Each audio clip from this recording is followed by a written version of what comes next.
we have recently kind of ended free agency, as you know, and we Yes. talked about the best teams in free agency right before it ended. And I gave you my three teams. We did whatever, but we failed to mention what the bottom teams look like. Now, I have a kind of a thing pulled up that shows me these teams and what they got during free Yes. agency, how they use Oh, these. And shit. I want to give you my three worst teams in Yeah. free agency. If y'all haven't Yes. watched, last Thursday was the producers edition of the flagship show. Third Down Thursdays, of course, on Thursdays at 7 o'clock Central. Cy and I were Cy and I, not cyanide. Cy and I were the co-hosts, and we actually had a grading segment. So if Mhm. you haven't checked that out, every team is graded over there. I'm getting my worst teams from that grading because we have had a consensus. Nate, you were there, Yeah. but I don't know if you were there for all the teams. So my third to worst team Yes. for free Let agency. me get him, Now, I please. want to give an honorable mention to the Arizona Cardinals.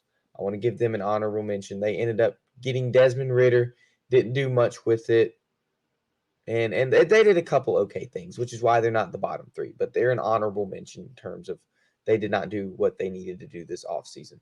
So let's go to my third worst, and we're gonna visit old Sean Payton in Denver. What exactly has he been doing since he has cut Russell Wilson? And this is one of the big reasons he is at the bottom three. They cut Russell Wilson, incurred that cap hit, and are trying everything they can do to make sure that they can kind of build around that cap hit that they have just incurred. Yeah, yeah, So, and the reason this is my third worst is because what do all these players have in common? What I'm about to tell you, they signed a fullback Michael Burton to a 1 year deal.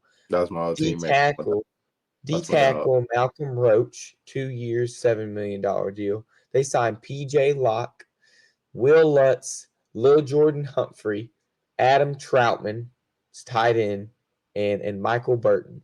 Now, which is another fullback. Well, I think this is Mike Burton and No, Michael Mike Burton are the Burton might same that I people. think the same person, same They're the guy. same It's the person, same but guy. they have Yeah. it listed twice. Yeah. Those people that I just told you, Nate, do you know what all those one, two, three, four, five, six people have in common? They're all people that were in a previous Saints regime. They were all guys that kind of left the New Orleans Saints because they were probably not good enough, for lack of a better word, to start or either be of Saints depth. So Sean Payton's like, well, I knew these players when I was over there, so I'm going to bring them to Denver. Adam Troutman, I don't know, he is not a great tight end. I mean, Michael Burton's okay. You can keep him. He's not bad. Will Lutz is okay. But then you sign like Lil Jordan Humphrey, PJ Locke. I love Lil Jordan Humphrey though. Malcolm Roach, like all these Saints people. Shawn Michaels is gonna come take them to Denver and be like, okay, y'all are automatically gonna be good now because you didn't work out in New Orleans. Maybe work out in Denver. Because of that, I put Denver that low. I mean, what do you think? What do you think of Sean Payton's mindset for taking all these past Saints players and bringing them to Denver to try to make them better than they were before? You have to understand, this is a new regime and new um, this is Sean Payton's first year in Denver. And what he did was he inherited a team. He inherited a team that was not, his selection, his picking and choosing and whatnot. And you know, I do not agree with the handling of Russell Wilson. And just again, Russell Wilson's a first ballot Hall of Famer. He's a Super Bowl champion. He may be on the back nine, as they say, of his career. He still can play. He can play at a high level. Um, it's very, very disappointing in a sense that how again how he was treated and how he handled the situation in itself, being traded and just again how he's berated and on the sideline at times, and just again just Sean Payton's overall just again lack there of respect for what he has done in this league. But at the same time, this is his team. He's the head coach.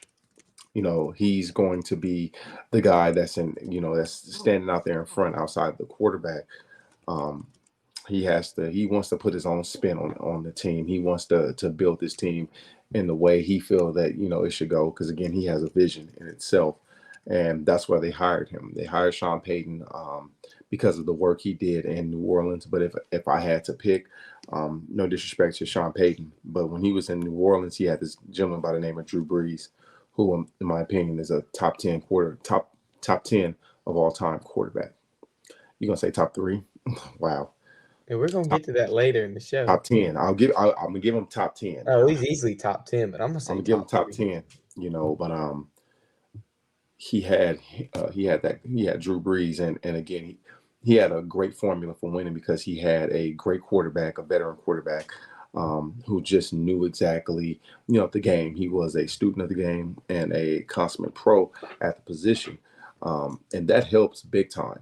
That helps big time. One thing I've said on our shows is the most important position on your franchise, if you're an NFL team, is what? Quarterback position. The captain of the captain of the team, the leader, and so forth. And you got to have somebody that can, again, when crunch time comes, can deliver at any moment, that can lead and calm a team down. That can, when teams are tested during the year, and you need someone that's going to be able to weather those storms and whatnot. And again, he had Drew Brees, one of the best to ever do it. But he wants to build this team in the manner and the fashion that he wants to, build it. So if that means, bringing in a lot of players that he has familiarity with from New Orleans, that's what's going to happen. And that's typically what happens when, head coaches come from different teams. They bring players with them. Dan Quinn, when he came to Atlanta, he took guys from Seattle. We look at him going now from Atlanta to Dallas. He took guys with him to Dallas. If I'm not mistaken, Keanu Neal was a linebacker in Dallas at a period of time.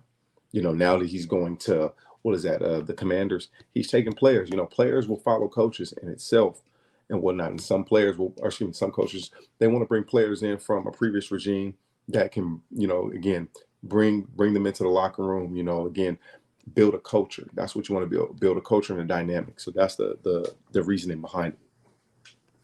But do you agree with the low grade though? Is it too harsh for me to give them that low grade? No, not at all. You listen. They got a low grade from me as well. When you release a Russell Wilson, knowing that the cap hit that you're going to take, and you have nothing to show for it. I'm not going to sit here and say they're tanking, but you have nothing to show for it. That means that 38 million that you got to pay that to Russell, that counts against your cap and whatnot. And what do you have to show for it? You don't have a quarterback on your roster. If I'm not mistaken, you don't even have a first round pick. Oh, wow. They might not. Well, they do not. Robbie, tell me if they have a first round pick. Well, they traded Bradley Chubb, right? They traded Bradley Chubb to the Dolphins. They may have a first round pick because of the Bradley Chubb to the Dolphins trade.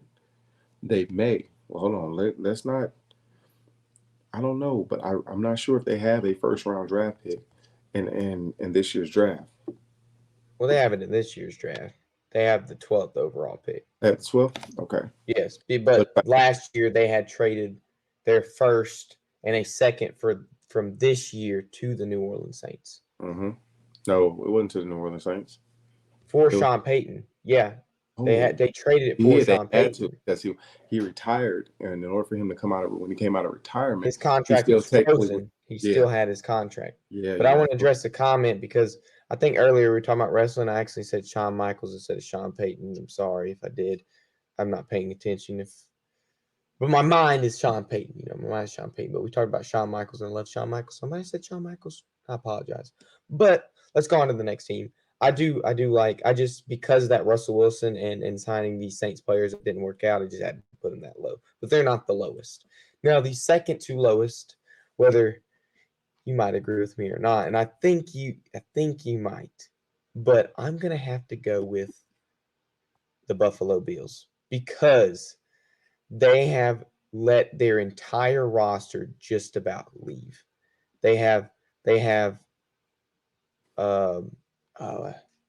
I don't even know the players because it doesn't even show me on here. It just shows me who they've signed. But I know Jordan Poyer left.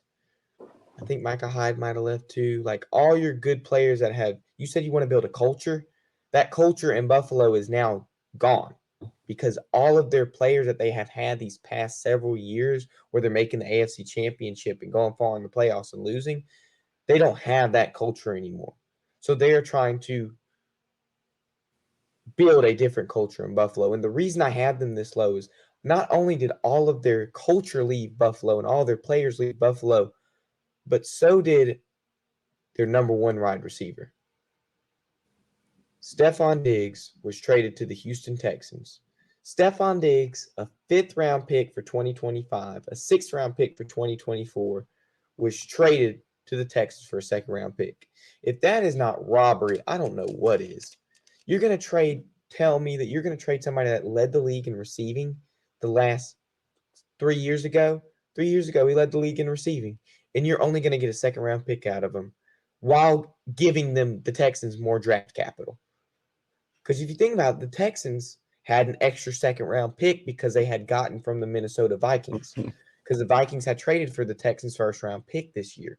And in turn, they gave them a 2025 2nd-round pick. Well, the Texans, that was free money. They basically got Stephon Diggs for free. And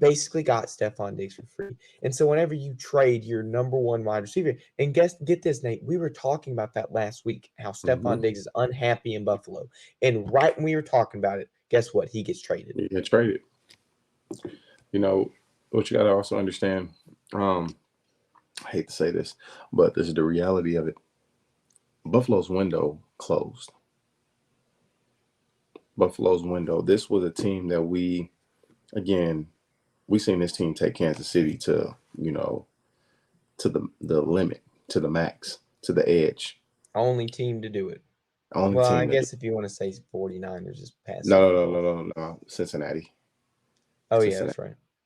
But this team, and to be honest with you, the Buffalo Bills were a team that was built to compete. And again, the expectation. There are two things: expectation and there's reality. Expectation is always here. You have a Stephon Diggs, you have all of these players on offense. Josh Allen was supposed to be, quote unquote MVP, the second coming of Patrick Mahomes, Aaron Rodgers, all in one. But they underachieved. You have a team that has a defense, and that defense was stacked, with a lot of great players and so forth. And they're competing in AFC East, where, if I'm not mistaken, they were dominant these last 4 or 5 years in the AFC East. But they never didn't when it came to playoff time, when it mattered most, they come up short. And again, for a team that has expectations, or just again, the main goal is to make it to a Super Bowl, but they always ran into this one in particular team, their Achilles heel, and that window closed. That window has closed. Again, that window closed about a couple of years ago, to be honest with you, about 2 years ago, if I have to be completely honest. They're not the same Buffalo Bills team, and in this moment, you got to rebuild. Now, we talked about Stephon Diggs not being happy because, you have players that play the game for money, and you have guys that play the game for championships. A lot of guys want to go ahead and get, that championship, and they put it on your resume because, again, once you achieve that, that's something that can't be taken away from you. And you got to also understand that whether it's basketball, baseball, football, there are so many great players that have contributed to sports, just again, and redefine positions, redefine, how you train and how you go about it, the effect that it has on its fans and on the upcoming generation. There are a lot of men and women that have competed at the highest level and the most competitive level that don't have that championship on their resume. And again, sometimes that's a now, that's one of those aspects where, again, we compete for championships. That's why you play the game. You want to be the person that, the guy, when it's all said and done, that's holding that Vince Lombardi trophy up in the second week of February. And with Stephon Diggs, he knows that that window closed. You know, one of the things, if I had to pick underachieving teams that have played, you know, or underachieving teams, in my opinion, you have the Chicago Bears. And the Chicago Bears, the year that they traded Khalil Mack, they underachieved mightily. Buffalo Bills, a couple of years. Again, the Green Bay Packers. You know, you have teams that, again, on paper, they look good. But when it comes to January, playing football in January, they always come up short. So let's go to a team that their window might be closed due to the fact that they have done just about absolutely nothing. I hope you're saying it's some sorry ass Cowboys. And so our number one worst team in NFL free agency this season has to be the Dallas Cowboys. Now, we look at what they've done, and they have done pretty much everything, every depth player, but they lost Leighton Vander Esch. So they signed Eric Kendricks on a 1-year deal after he got released in Los Angeles. If you want to bring out your jockstrap, you can, because he probably hadn't done much of anything since he was on the Vikings. I'll be honest with you, my dad's right there. I don't think he wants to see my jockstrap. So we look at what Dallas is. They're at a big dilemma right now. They have 3 players and a coach that are now on the last years of their contract. Now, you have Dak Prescott, who played MVP caliber this last season. It's not arguable. If you want to argue with me, go look at the numbers. MVP caliber this past season. Probably should have won MVP. That's another story. Go watch the breakdown where we talk about it. He's on his last year of his 4-year, $160 million deal, where he is now making $55 million roughly this next year. Now you have Micah Parsons. Micah Parsons is probably the best of – he's got to be the best defensive player Dallas Cowboys have. And they ended up signing his 5th-year option, accepting it as a defensive end instead of a outside linebacker, to where that now they have freed up $3 more million in cap space because of it. So you have Dak, you have Micah, you have your best offensive player and your best defensive player on the last years, and then you have CeeDee Lamb, who's on his 5th-year option right now. And so I saw earlier, it's like we have and we don't really see, and we've seen people, rookie wide receivers, for example, that have been on their 5th-year option, and not just wide receivers, but other players who have sat out and not played in the camps preparing for the season because they do not have a contract to solidify their spot and where they are playing. CeeDee Lamb is on his 5th-year option. He's going to make about $17 million this next year, and he might as well, maybe he might sit out because now there is no future for CeeDee Lamb in Dallas. You have no contract for him. You haven't even talked to him about a contract, and now he's thinking, well, does Dallas even want me after I put up 1,700 receiving yards this past season? So that's the dilemma the Cowboys are in right now. Nate, what do you think about it? And is this the worst team that we've seen in free agency this past season? Yeah, I just don't like the Cowboys. Trash.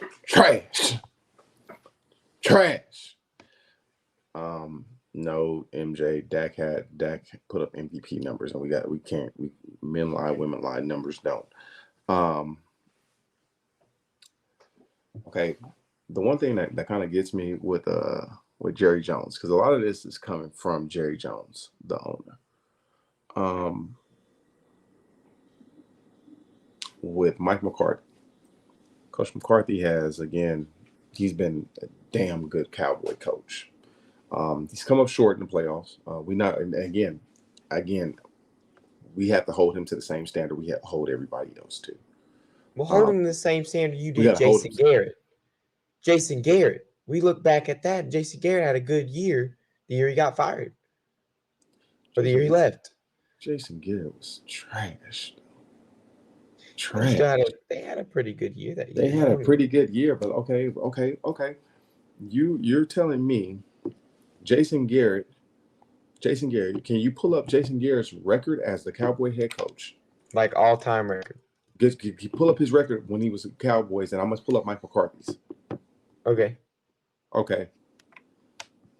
Mike McCarthy again, let me. What's his record? What's Jason Garrett's record?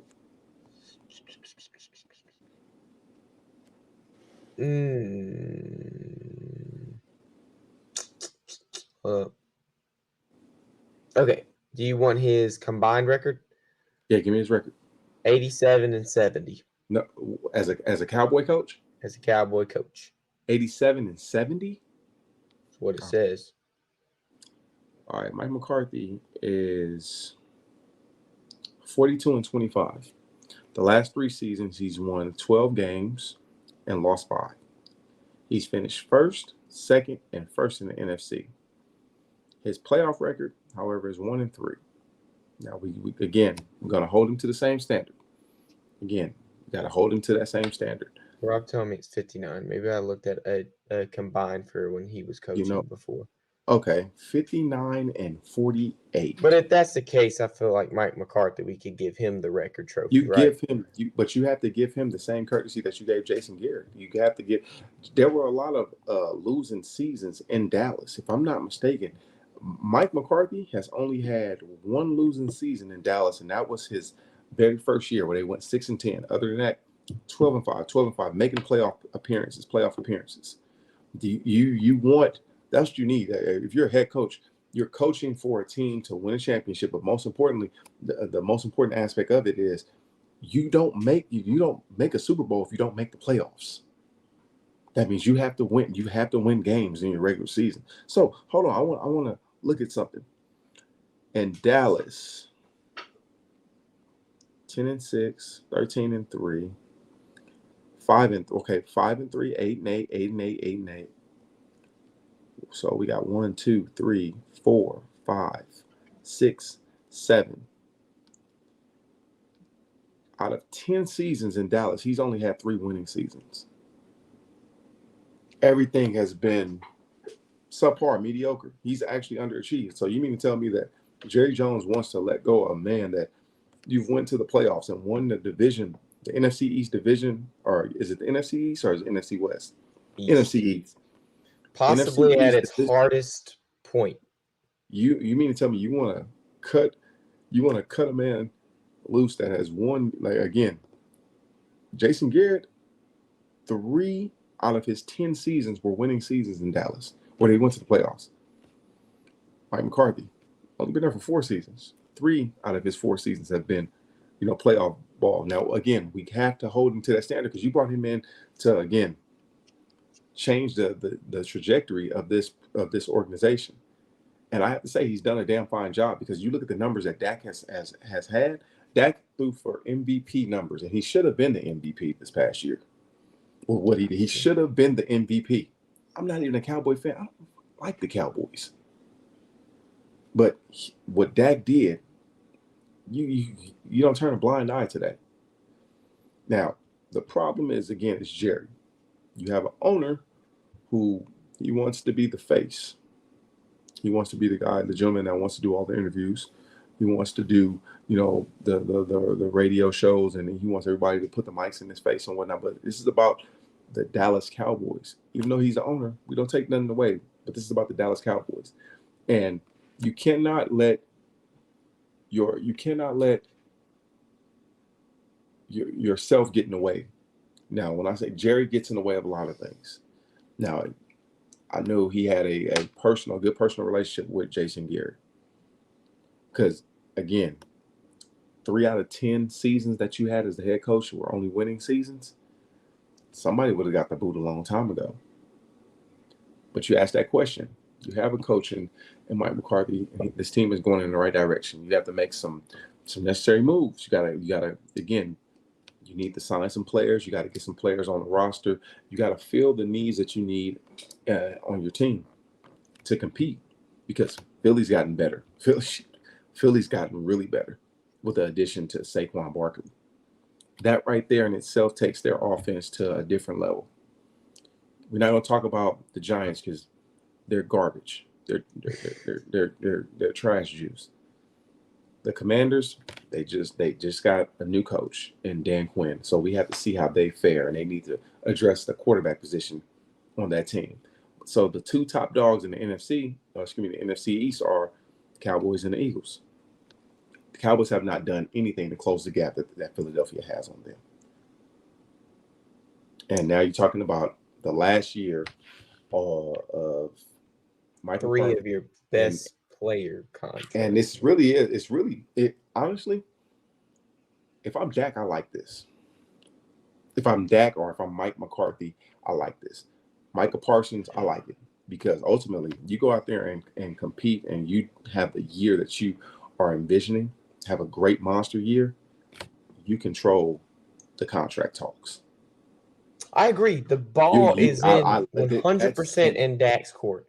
And he has control of that entire organization. And you have a lot of individuals that talk like, oh man, Dak's ass or Dak's trash and this, that, and the other, but he's not. He's actually a really, really good quarterback. And you talk about like, is he worth 40, 50 million? It's only one quarterback in the league, honestly, that's worth that much. Patrick Mahomes. Mahomes, yes. That has shown it consistently. Dak is their best chance of winning the Super Bowl. You're not going to get nobody better. And if Jerry, I can just see Jerry and his arrogance getting in the way of doing what's best for the team. So, I mean, the ball is in Dak Prescott's court. It's in Mike McCarthy's court. It's in, Micah's court and CD. You go out there and you put up numbers. You guys can negotiate your demands. This is what I want, and so forth. And Jerry's going to be in a dilemma. He's going to be in a huge dilemma because even still so with Mike McCarthy. Now, I'm speaking hypothetically. If now the Cowboys don't go to the Super Bowl, and let's say they go to the NFC Championship and fall to, a team, and he lets Mike McCarthy go, Mike McCarthy's only going to be on the street for not even more than 24 hours. Because what he has done, again, he's shown that he can coach and he still got it and he can lead a team. You mean to tell me that there's not one franchise in the NFL that wouldn't take a flyer on Mike McCarthy after he's done what he's done in Dallas and what he's done with Dak Prescott as far as improving his game as a passer and so forth? That's why Dallas took him off after Green Bay, because he was still good in Green Bay. He just kept falling short, and that's his issue.